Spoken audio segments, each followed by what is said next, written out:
내가 진실로 너희에게 이르노니 누구든지 하나님의 나라를 어린아이와 같이 받들지 않는 자는 결단코 그곳에 들어가지 못하리라.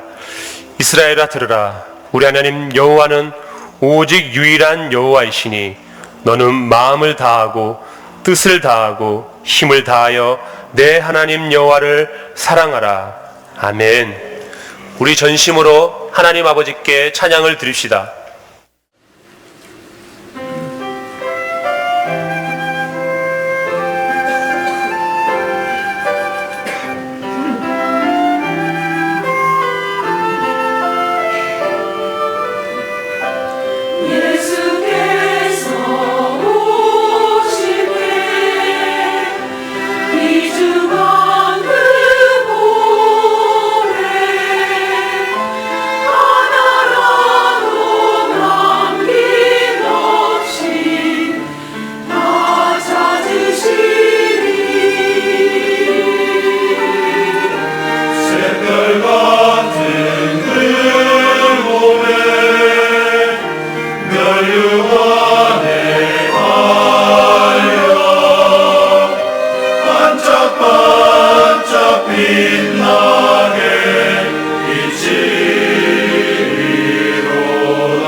오늘 아침에 우리에게 주신 하나님 말씀은 아가서 5장에 있는 말씀입니다.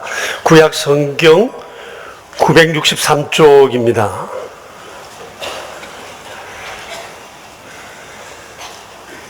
아가서 5장 1절에서 8절에 있는 말씀입니다. 이제 우리 함께 살아계신 하나님의 말씀입니다. 이 말씀을 받들어 읽겠습니다.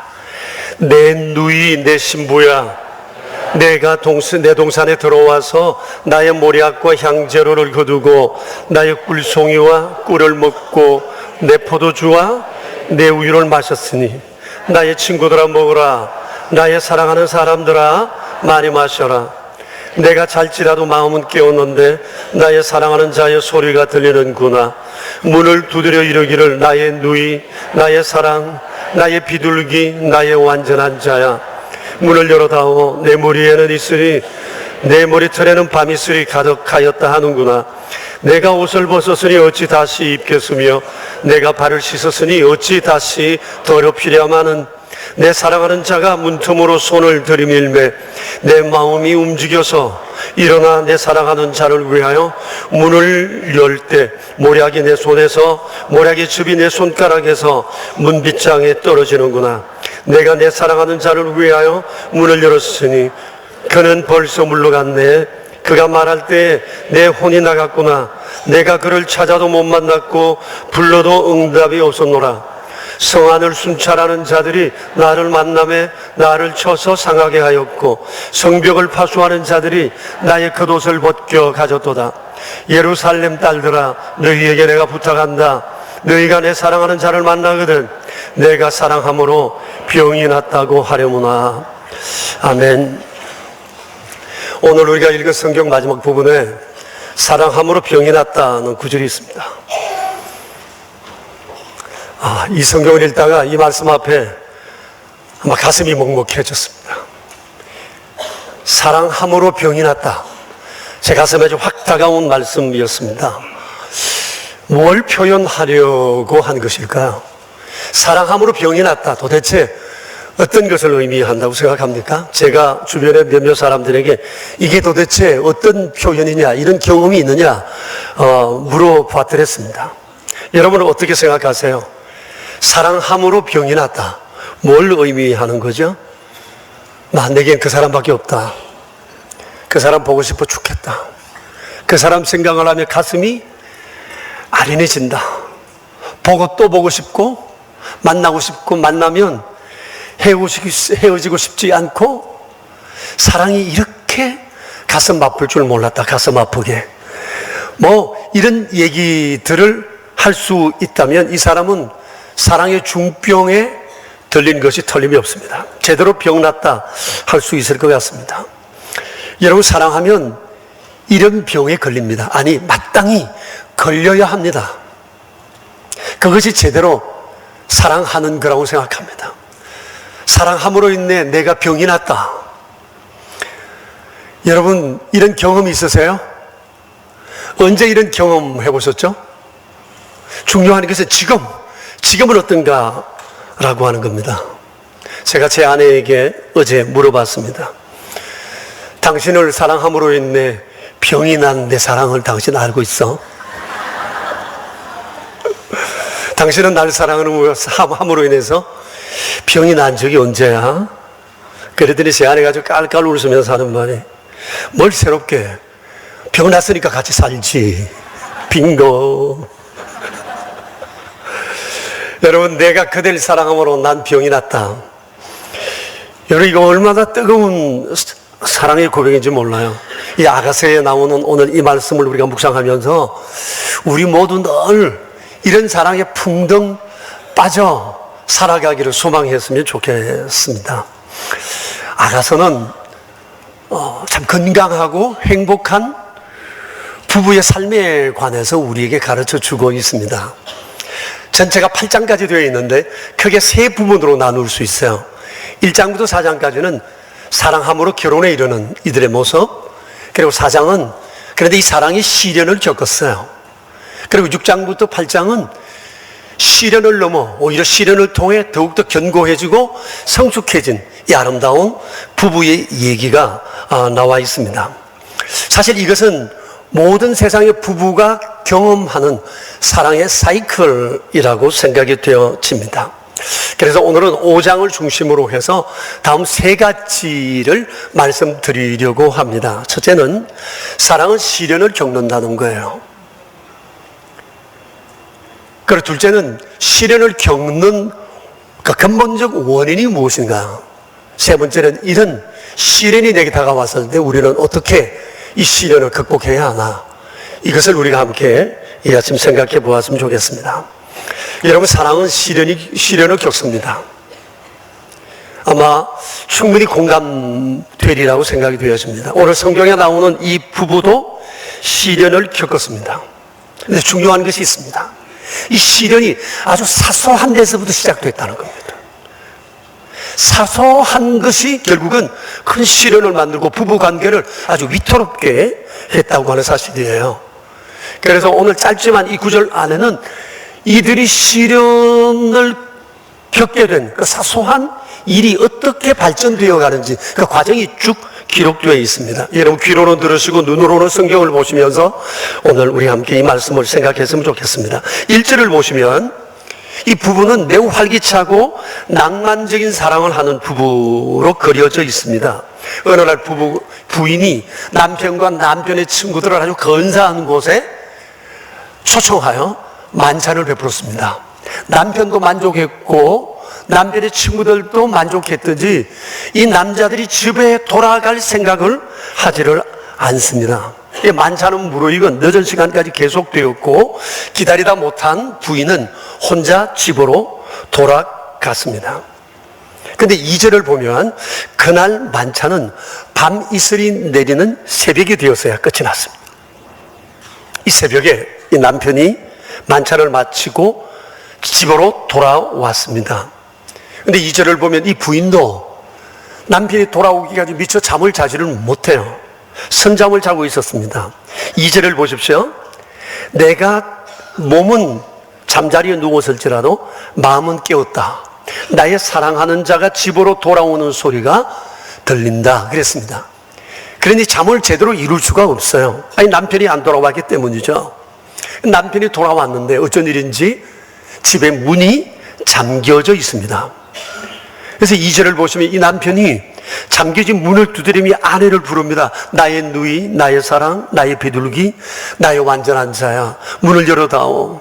내 머리에는 이슬이, 내 머리털에는 밤이슬이 가득하다. 자, 그런데 아내는 문을 열어주지 않습니다. 그리고 잠자리에서 일어나지도 않습니다. 3절을 보시면 그러면서 하는 말이 내가 옷을 벗었으니 어떻게 옷을 다시 입으며 내가 발을 다시 더럽히랴고 얘기를 합니다. 남편이 아주 애가 탑니다. 4절을 보시면 남편이 그래서 문틈으로 손을 내어밀어 어떻게든지 간에 문을 열어보려고 애를 쓰지만 그래도 문은 열리지를 않습니다. 한참이 지난 후에야 아내가 마음이 움직였고 문은 열렸습니다. 자, 그런데 여기 여러분, 움직이다는 단어가 있는데 이 움직이다는 단어의 원문의 뜻은 창자가 끊어지는 듯하다, 이런 뜻이에요. 다시 말하면 남편이 돌아오길 기다리는데 그렇게 애간장이 다 탔다는 거예요. 그리고 밖에서 남편이 문을 열어보려고 가진 애를 쓰는 것을 보니 내 마음이 마치 타들어로 가는 것 같고, 그래서 너무 감동이 돼요. 이제 남편에게 문을 열어줄 수밖에 없다는 겁니다. 아니, 이러면 진작 일어나야지. 왜 이제 일어나는 거죠? 그런데 문을 열었어요. 열어보니 5절 6절을 보세요. 남편이 그곳에 없어요. 그리고 문고리와 문빗장에는 모략의 접이 뚝뚝 떨어지고 있었다고 했습니다. 당시 고대 근동에서는 사랑하는 사람의 집을 방문할 때 이런 풍습이 있었대요. 화환을 만들어 문고리에 걸어두거나 향유를 문고리에 발라둠으로 내가 당신을 이렇게 사랑한다는 것을 표현을 했다고 그래요. 그런데 이 남편을 보세요. 그 새벽에 돌아오면서 이걸 잊지 않았어요.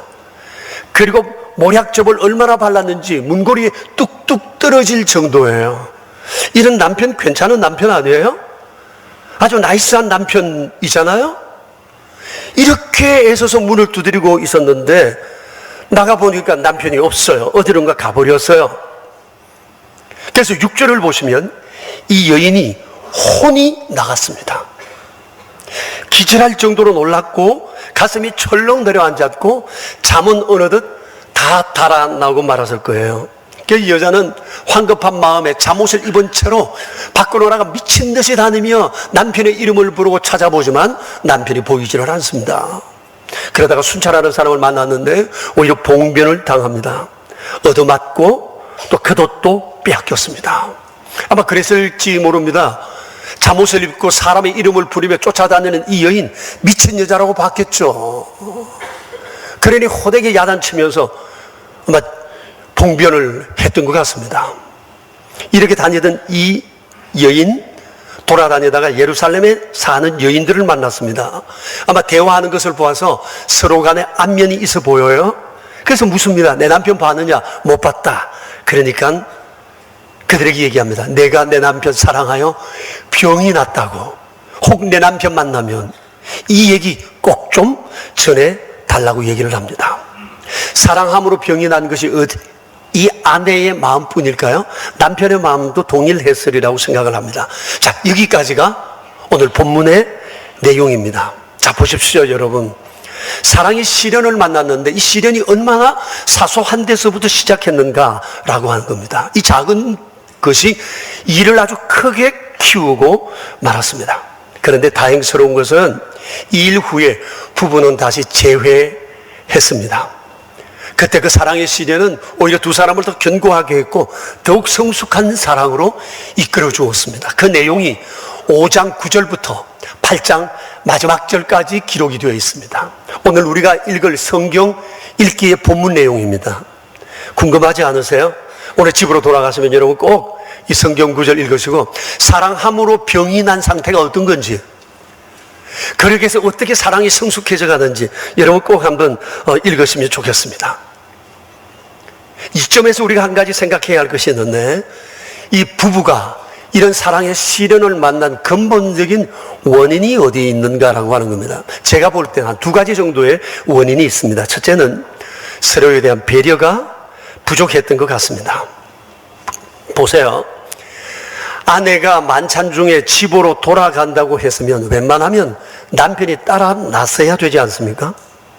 근데 이 남편은 새벽 늦도록 친구들과 함께 만찬을 또 즐기느라고 그 밤에 아내를 집으로 혼자 보냈습니다. 이건 아내에 대한 남편의 태도가 아닌 거죠.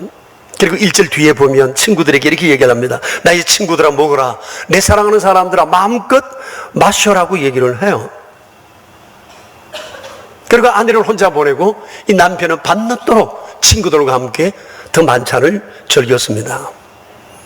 그런데 아내도 그렇지, 좀 기다렸다가 친구들 다 보내고 남편을 데리고 집으로 돌아와야지 뭐 속이 상하다고 혼자 쫄래쫄래 집으로 돌아갑니까? 이건 역시 아내 역시 남편에 대한 배려가 아닙니다. 남편 친구들 보는 앞에서 이 호스트가 먼저 빠져버렸어요. 남편 친구들이 어떻게 생각할까요? 그러니 이 두 부부 서로에게 배려가 부족했던 탓이에요. 그러나 굳이 경중을 따진다면 남편의 책임이 훨씬 더 크다, 그렇게 말할 수 있습니다. 근데 이런 남편이 오늘 성경에 나오는 남편뿐 아닙니다. 세상에 있는 많은 남편들이 그렇습니다. 아니, 갑자기 눈이 확 뜨신 분이 계신데, 아니, 다 그렇다는 얘기가 아니고 이런 남자들이 있어요. 왜냐하면 남자들은 사회성이 강해가지고 항상 무슨 일이 있으면 가족들은 뒷전으로 밀려요. 가족들끼리 약속을 했다가도 밖에서 무슨 중요한 약속이 잡히면 가족들에게 양해를 구하고 밖으로 나가서 그 일을 중히 여기고 그 일을 치르고 돌아옵니다. 돌아올 때 그냥 옵니까? 곤드레대에서 돌아옵니다. 대리운전해서 옵니다. 자, 그래도 집에 돌아오는 게 용하지 않습니까? 자, 그런데 요즘은 남편들만 그런 게 아닌 모양이더라고요. 부인들 중에서도 직장 생활을 하시는 분들이 있으니까 이런 분들도 여러 가지 만남도 있고 회식도 있고 그러니까 늦게까지 술 먹고 늦게 집으로 돌아오는 부인들도 있는 모양입니다. 여러분, 남편이 이런다고 부인까지 이러면 소는 누가 키웁니까? 아무튼 배려는 너무 중요해요. 배려는 배우자를 정말 편안하게 해요. 그 부부가 편안해야 아이들도 편안해요. 가정은 아이들이 편안히 거할 수 있는 안식처가 돼야 돼요. 그래야 아이들이 밖으로 나돌지를 않게 되거든요. 부부가 편안하지 못하면 아이들이 늘 안정감을 얻지 못하고 불안해할 수밖에 없어요. 제가 우리 교회 젊은이들 결혼식을 하기 전 얼마 전에 이 아이들을 불러서 마지막 결혼 예비 상담을 해요. 그래 몇 주 전에는 이번 토요일 날 결혼하는 루사 부부를 예비 부부를 불러다가 이제 그런 얘기들을 쭉 나누었어요. 남편이 미국 사람이거든요. 외국인이에요. 그래서 제가 그 남편들 아이에게 물어서 마이클은 아빠 될 준비가 됐어요? 그랬더니 앞으로 배워가겠대요. 그래서 제가 그랬습니다. 마이클, 내가 결혼해서 살아보니까 아빠가 되는 첫걸음은 아이들의 엄마를 많이 사랑해 주는 거다. 그러더니 마이클이 그러냐고, 내가 앞으로 루사를 정말 사랑해서 좋은 가정을 이루겠다고 얘기를 하더라고요. 요즘 가정을 이루어감에 있어서 부부에 대한 배려는 얼마나 중요한지 모릅니다. 먼저 상대를 존중히 여기는 이런 가정이 편안하고 아이들로 하여금 마음에 평안함을 가져다 주기 때문입니다. 그런데 오늘 성경에 나오는 이 부분은 서로에 대한 배려가 없었습니다. 내 하고 싶은 대로 해요. 물론 충분히 이해될 수 있지만 요 작은 배려하지 못한 이 일이 부부에게 사랑에 큰 시련을 가져오고 자칫했으면 이 부부관계가 큰 위기에 빠질 뻔했다고 하는 사실이에요. 두 번째 원인이 있는데 이 부부 밀당이 좀 심했다 생각이 됩니다. 여러분 아내를 보세요. 사랑하는 남편이 집에 새벽이지만 돌아오는 소리를 들었어요. 그럼 밖에 나가서 I love you 하고 맞아야지. 아무리 마음이 상했다기로서니 지금 자리에 들어누워서 어쩌겠다는 거죠? 아니 자기가 말했잖아. 내 몸은 누워있지만 마음은 깨어있다. 그러면 깨어 일어나야지. 왜 누워있어요? 문도 잠가놓고. 응? 그리고 옷 갈아입고 발 한 번 더 씻으면 되지. 그거 뭐 그렇게 어려운 일인가요? 이 인간, 이 판에 내가 버릇 단단히 고쳐둬야 되겠다 이런 생각 아니었으면 이럴 수가 없어요.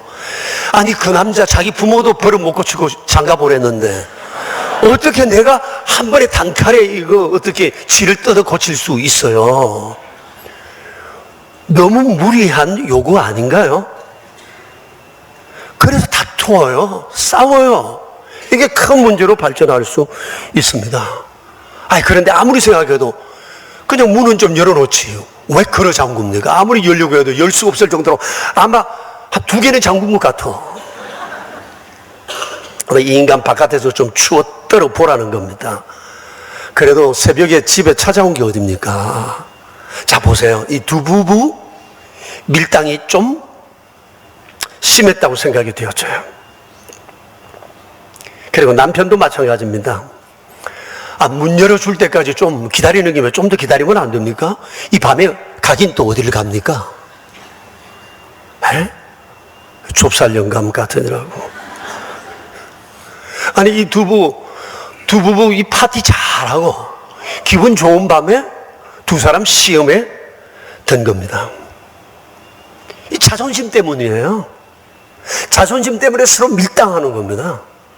내가 이거 그냥 안 넘어가겠다는 거죠. 이래가지고 지금 큰 어려움에 빠질 뻔했던 겁니다.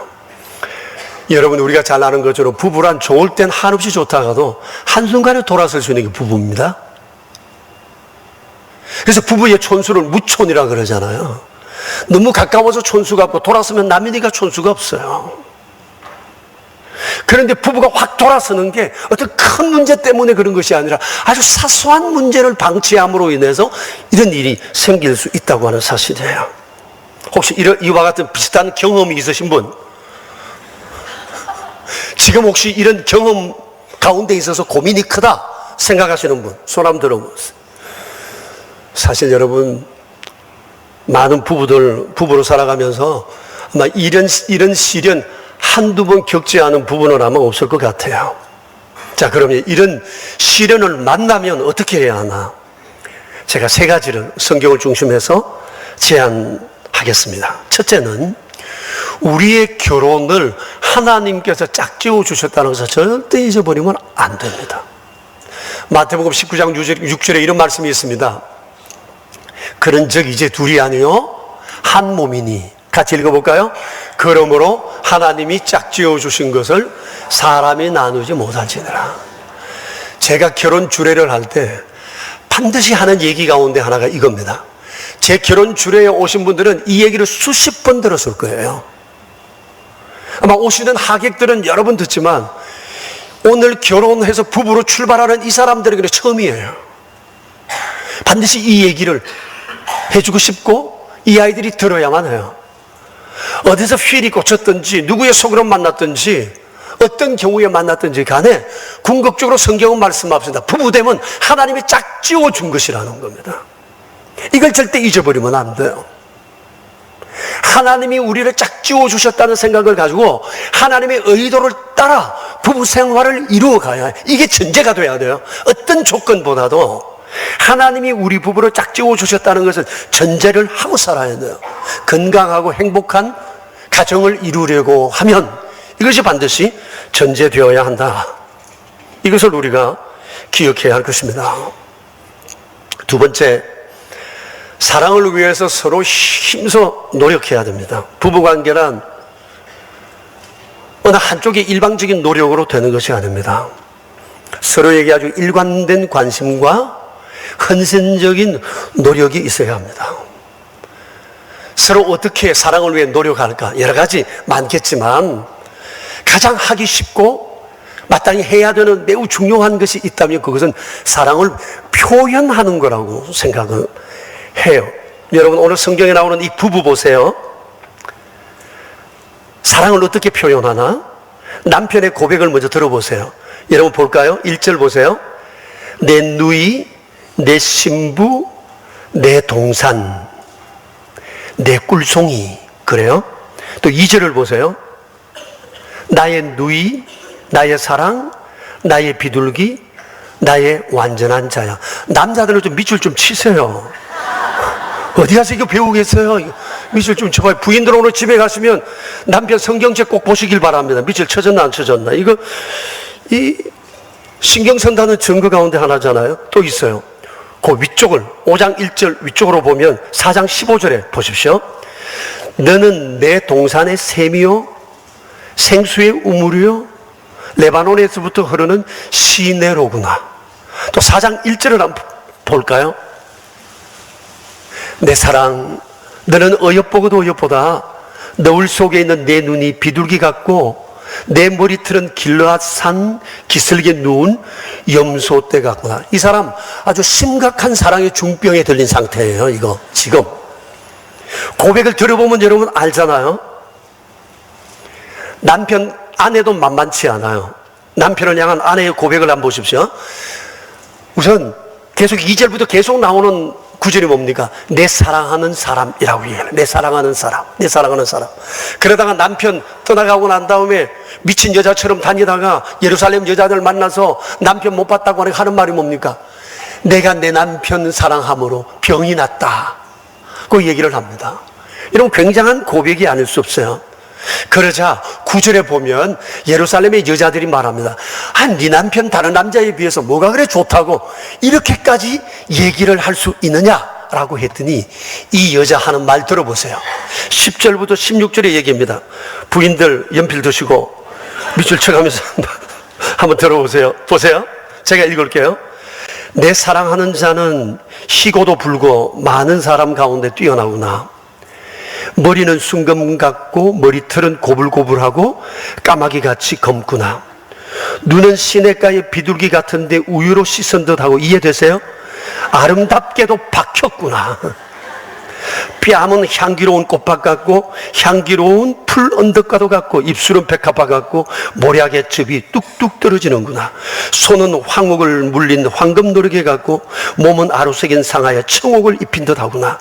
다리는 순금 받침에 세운 화반석 기둥 같고 생김새는 레바논 같으며 백향목처럼 보기 좋고 입은 심이 달콤하니 그 전체가 사랑스럽구나.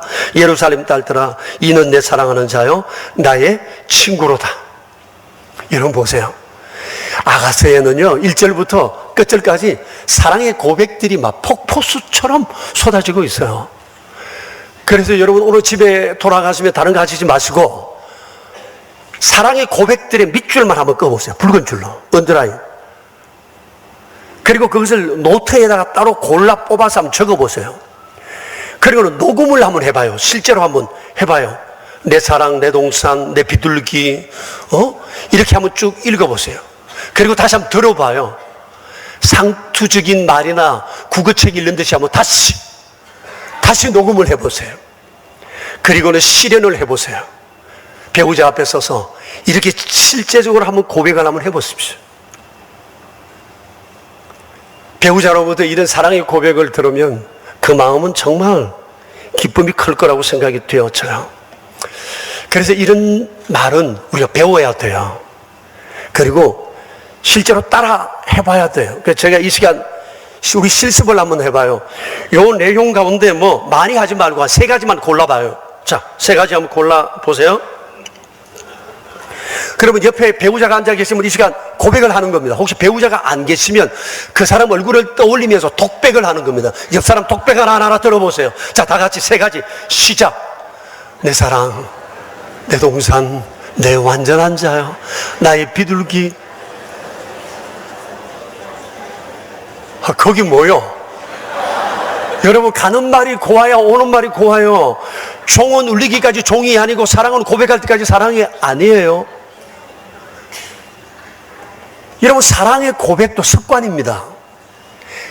해버릇하면 하는 거 어렵지 않아요. 저는 잘해요. 근데 제 아내는 보고 영양가는 없대요. 그래서 저는 사랑스러우니까 제 아내를 그렇게 고백을 해요.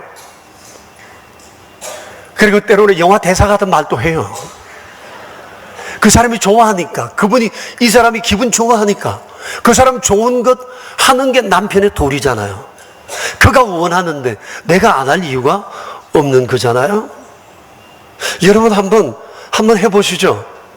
세상에 사랑의 언어가 얼마나 많아요. 아가서만 해도 이렇게 많은데 한번 해보십시오. 자꾸 습관을 들이면 하는 거 그리 어렵지 않아요. 말 한마디로 선양빛을 갚는다는데 왜 그거 못해요? 예? 어떤 사람은 평생 한 번도 안 하고 사는 사람이 있습니다. 저는 3년 전쯤 돼서 제 아내로부터 여보 사랑해라는 말을 처음 들었습니다. 자기는 다 사랑한대. 근데 나는 그 말을 듣고 싶은데 여보 사랑해요, 이 말 하는 게 저 경상도 여자 안 돼요. 제가 요청을 하고 한번 해보라고 그래가지고 제가 들었습니다.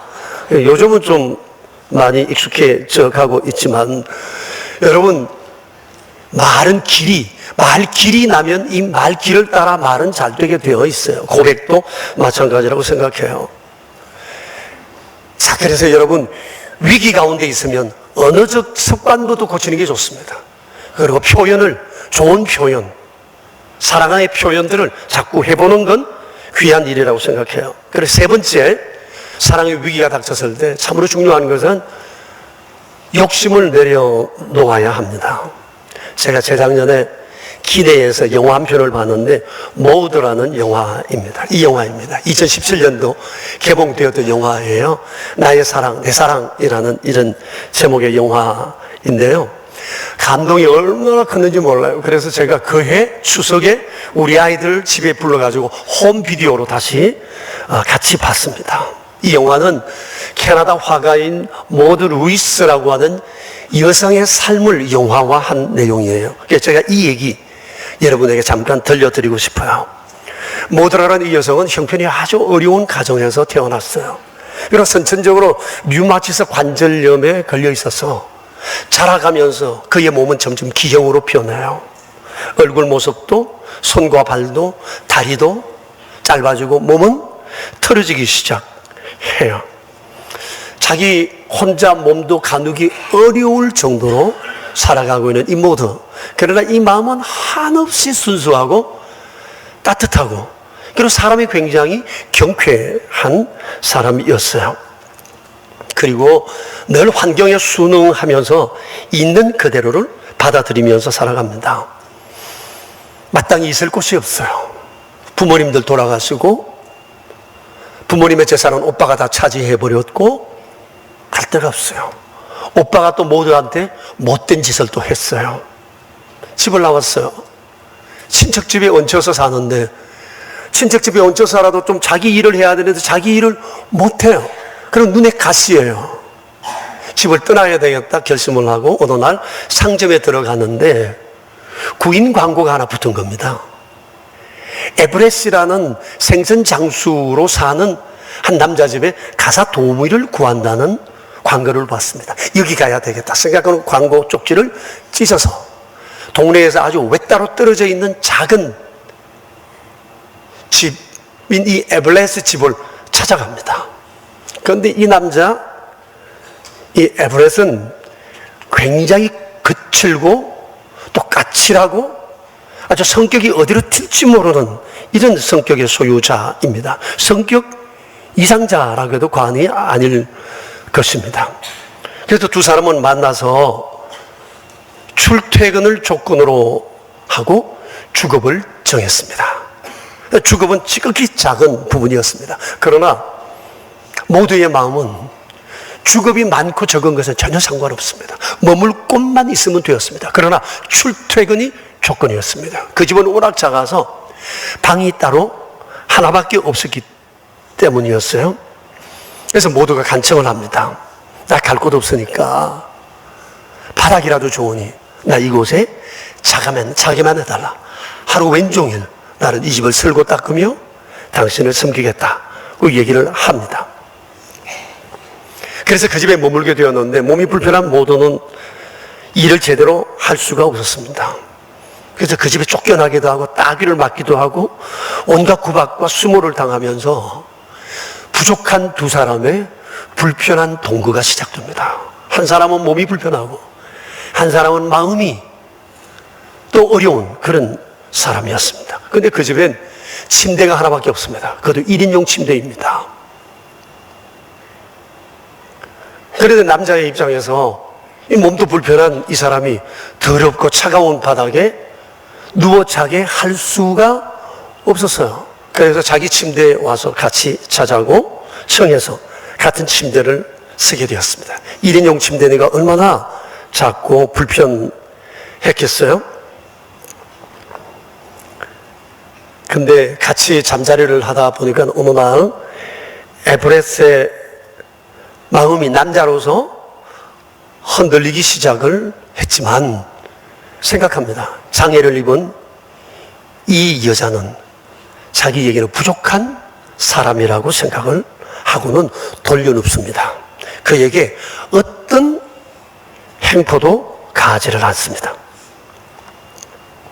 이렇게 날이 흘러가면서 모두는 할 수 있는 것이 그림 그리는 것밖에 없어요. 그것도 그림도 아주 불편해서 자기 불편한 몸으로 겨우 그림을 그려요. 그런데 이렇게 칙칙하고 어두운 그 집이 모두로 말미암아 점점 변화되기 시작합니다. 갔다 오면 그림 한 점이 붙어 있고 또 있고 벽에다가 그림을 그리고 큰 종이 작은 종이 뭐 나무 벽 할 것 없이 공간만 있으면 그림을 그려 붙이기 시작을 합니다. 이렇게 집안 분위기가 환하게 밝아지기 시작을 했어요. 이렇게 부족함이 많은 두 사람이 함께 어울려 살면서 우리는 서로 필요한 존재가 아닌가라고 하는 깨달음 속에 두 사람은 결혼을 하기로 마음을 먹습니다. 그리고 정식 혼례를 올립니다. 남편 에브레스는 여전히 생선을 떼다 파는 일과 장작을 패서 묶어서 파는 일을 하고 이 아내인 모드는 여전히 자기가 할 수 있는 그림 그리는 일을 꾸준히 해갔습니다. 그런데 이 그림은 모두의 성격을 그대로 드러낼 만큼 아주 맑고 순수하고 경쾌함이 있었습니다. 자, 이것이 바로 그의 그림입니다. 주로 이렇게 이 그림을 그려갑니다. 어느 날 모두가 생각을 합니다.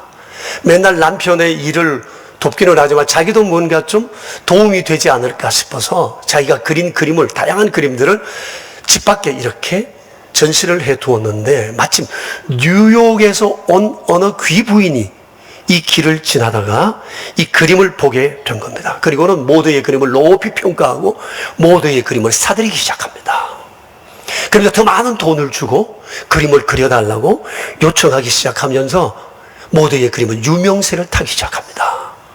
뉴욕의 신문에도 나고 TV에도 나오기 시작하면서 많은 수입을 벌게 되었습니다. 그럼에도 불구하고 이 두 부부는 그들이 하던 일을 여전히 꾸준히 자기 일들을 해 나갔습니다. 그러던 중에 모두가 류마티스가 너무 악화되어서 움직일 수 없게 되자 남편 에브렛은 일을 그만두고 아내를 지극정성으로 돌봅니다. 그러다가 남편의 따뜻한 간호 속에 모두는 숨을 거두게 되는데, 그녀가 돌아가고 난 다음에 캐나다에서는 이 여인의 이름으로 갤러리를 하나 만들었습니다. 그리고는 이 사람의 그림을 여기 넣어놓고 상시 전시를 하고 많은 여행객들이 와서 볼 수 있게 하는 이런 하나의 갤러리가 되었다고 합니다. 그리고 많은 사람들이 이곳을 찾고 있는 명소가 되었다고 그래요. 제가 이 영화를 보면서 인상 깊은 대목이 여러 가지가 있었는데 그 중에 두 가지만 여러분에게 소개한다면 이런 겁니다. 어느 날 에브렛이 자기 아내에게 이렇게 묻습니다. 당신은 그렇게 몸이 불편하고 그리고 성격 괴팍한 나를 만나 이렇게 함께 살면서 당신은 어찌 그리도 행복해 보이느냐. 그러자 모두가 얘기합니다. 나는 바라는 것이 없으니까. 저는 이 대사 앞에 몸이 확 굳어져 버렸습니다. 저뿐만 아니라 많은 사람들이 그렇지 않습니까? 우리는 서로에게 요구하는 게 너무 많아요. 바라는 게 너무 많아요. 사랑한다 말하면서 그 사람을 내 식으로 고치려고 해요. 심지어 조종해요. 나를 따라주지 않으면 화를 내요. 비난을 해요. 사랑한다면서 상처를 주는 사람은 가장 가까운 사람이에요. 바라는 게 너무 많아요. 저도 제 아내에게 그랬고 제 주변 사람들에게 그랬거든요. 당신은 환경이 이런데 어찌 이래도 행복해 보이느냐. 난 바라는 게 없으니까. 이 한마디의 대사는 제게 엄청난 충격이었습니다. 그리고 또 한마디가 있는데, 아내 모두가 너무너무 아파서 움직일 수 없는 상태가 되어서 숨을 몰아쉬면서 임종이 가까워지자 이 거친 남자가 조용히 눈물을 흘립니다. 그러면서 지난날 자기가 자기 아내에게 했던 행동들을 쭉 떠올려 보면서 많은 후회를 합니다. 그러면서 아내에게 이렇게 말합니다. 왜 그땐 당신이 내게 부족한 여자라고 생각했을까?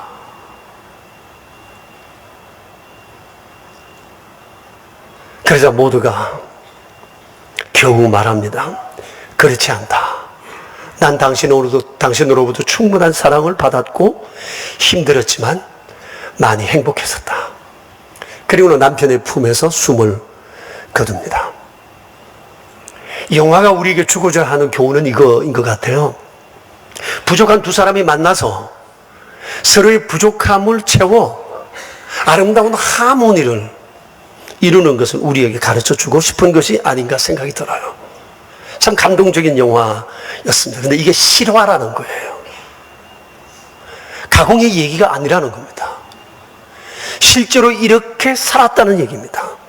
자, 그런데 많은 사람은 말합니다. 사랑하기 위해서는 서로 잘 만나야 된다고. 정말 그럴까요? 어느 정도 맞는 말이기는 하지만 그래서 사람들은 이상향을 찾아다닙니다. 이상향을 만났어요. 그래, 만족합니까?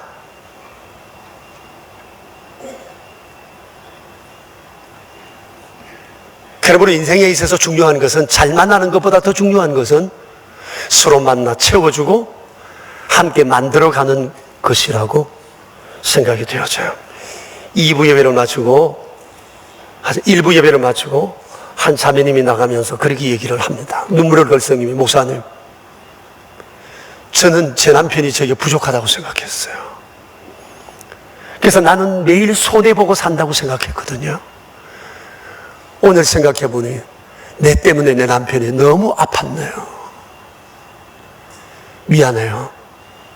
내가 내 남편에게 정말 부족한 사람이었어요.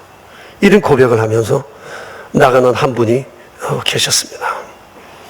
사랑은 잘 만나는 것이 아니라 함께 잘 만들어 가는 것입니다. 그렇게 하다 보면 사랑함으로 병이 낫다고 하는 이 심정이 아마 이해되지 않을까 생각을 합니다. 제 경험으로 보아서 나이가 들어갈수록 아주 또렷해지는 게 하나 있습니다.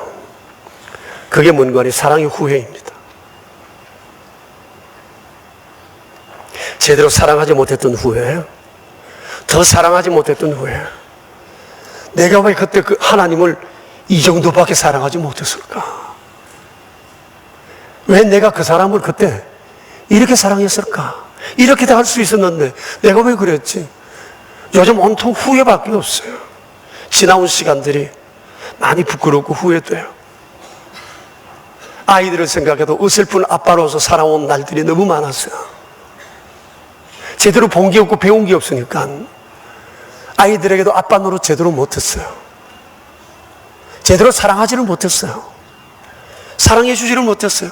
왜 그때 내가 그런 말을 했지? 왜 그렇게 행동했을까? 그게 정말 사랑이었을까? 사랑한다고 말했지만 그건 사랑이 아니었지 않나? 이런 생각이 참 많이 듭니다. 그래서 제가 제 아내한테, 여보, 나 이제 갈 때가 다 됐나 봐. 그랬더만 쓸데없는 소리 한다고 핀찬을 듣긴 했습니다만은 요즘 세월이 가면 갈수록 지나온 세월이 많이 부끄러워지고 송구해지고 미안해지는 것이 사실입니다. 그런데 여러분, 사람은 사랑을 받아야 진짜 어른이 됩니다. 진짜 사랑을 받아야, 진짜 사랑을 제대로 또 할 수 있어야 어른이 됩니다. 사랑하지 못하는 사람에게는 특징이 하나 있습니다. 이기적입니다. 그래서 아무리 나이를 많이 먹고 사회적 경륜이 대단해도 사랑하지 못하는 사람은 영원히 어린아이예요. 나이를 많이 먹었다는 게 중요한 게 아니에요. 제대로 사랑하는 사람 되는 게 중요하다는 거거든요. 인생사에 있어서 가장 중요한 것은 사랑하는 겁니다. 사랑하며 사는 겁니다. 성경의 핵심되는 내용이 Love God, Love People이잖아요. 문제는 이 사랑을 위해서 얼마나 노력했으며 얼마나 마음을 다 했는가라고 하는 것입니다. 오늘 우리는 성경에서 아주 멋진 한 커플을 보고 있습니다. 그들은 사랑함으로 병이 난 사람들입니다. 사랑하면 이런 병에 걸려야 합니다. 완전히 중증이 되어져야 합니다. 그래서 하나님 앞에, 주여, 저 사랑함으로 병나게 해주세요, 이 기도 드릴 수 있어야 합니다. 하나님은 좋으신 분이시고 이런 좋은 기도를 들으시는 분임에 틀림없습니다. 하나님, 제가 하나님을 사랑함으로 병나게 해주세요. 그 사람 사랑함으로 내 안에 병나게 해주세요. 우리가 이렇게 사랑을 그리워하고 사랑을 표현하며 살다 보면 어느 날 나도 알 수 없이 내 스스로가 거룩한 삶이 내 안에 조금씩 자리 잡아가는 것들을 경험하게 될 것입니다. 그리고 우리의 가정을 아름답고 거룩한 가정으로 만들어가게 될 것입니다. 그래도 우리의 자녀들이 우리의 모습을 보고 이런 가정 나도 세우고 싶다 고백하게 될 것이고 그들의 가정을 반드시 그렇게 세워갈 거라고 믿어 의심치 않습니다. 사랑하는 명선 가족 여러분, 사랑함으로 병나는 그런 아름다움이 우리 안에 있게 되길 축복합니다. 우리 함께 기도하겠습니다. 어떻게 살아오셨는지 우리 자신 한번 돌아봅시다. 늦었다 생각하지 말고 가장 늦었다고 생각하는 지금이 가장 소중한 때이고 시작해도 좋을 때라고 생각합니다. 사랑함으로 병이 나는가 아니면 상처를 주고만 살아가는지 자신을 한번 돌아봅시다. 우리 시간 함께 한 2분 정도 조용히 기도하겠습니다.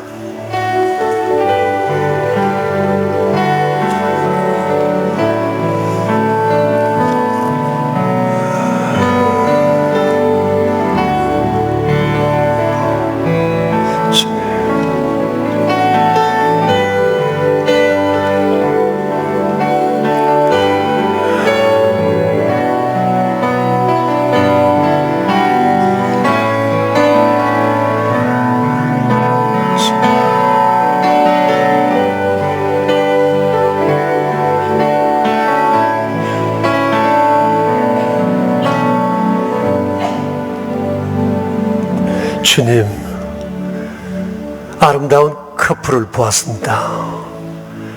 사랑함으로 병이 난 이 사람들을 보며 지나온 시간들이 많이 아쉽고 후회스럽기만 합니다. 나도 이렇게 새롭게 시작할 수 있을까? 이런 의문이 우리 안에 들기도 하지만 주님은 오늘 우리에게 이 말씀을 보여주시며 괜찮다, 이제라도 다시 시작해보라 말씀하십니다. 더 늦기 전에 주여 우리가 사랑하게 하옵소서. 하나님을 사랑함으로 병나고 내 주변 사람들, 특별히 내 가족, 나의 배우자를 사랑함으로 병나는 아름다운 인생 되게 해주셔서 마지막 사랑 때문에 후회하는 일 없도록 우리 주님 우리를 붙들어 주시옵소서. 5월 이 아름다운 계절, 더 많이 가족과 가정을 생각하는 이 시기, 주여 우리가 주의 말씀으로 새롭게 됨으로 거룩한 가정을 만들어갈 꿈을 키우는 복된 기회가 되게 하옵소서. 우리 구주 예수 그리스도 이름으로 기도드리옵니다. 아멘. 복된 주일 주 앞에 예배하며 귀한 예물 구별하여 드리옵니다. 드린 한 분 한 분의 손길 위에 주님 풍성한 은총 도와주시고 다양한 기도 제목, 감사 제목, 드리는 다양한 예물들마다 주의 풍성하신 은총을 더하사 우리의 평생 주만을 영원롭게 해드리는 저희 모두 되게 하옵소서. 11조 예물, 감사 예물, 주정 헌금, 오른손 헌금과 완달아 성경 헌금과 사랑의 식탁과 의무와 비전센터 건축을 위하여 드려진 귀한 예물의 손길들에게 주께서 복을 내려 주시옵소서. 우리 구주 예수 그리스도 이름으로 기도드리오며 이제는 우리의 왕 되신 주 예수 그리스도의 은혜와 만복의 그런 되신 아버지의 크신 사랑과 성령님의 교통하심이 모인 저희 무리들과 명선의 모든 가족들과 주님의 몸 되신 교회 위에 이제로부터 영원히 함께 계시옵기를 간절히 축원하옵나이다. 아멘.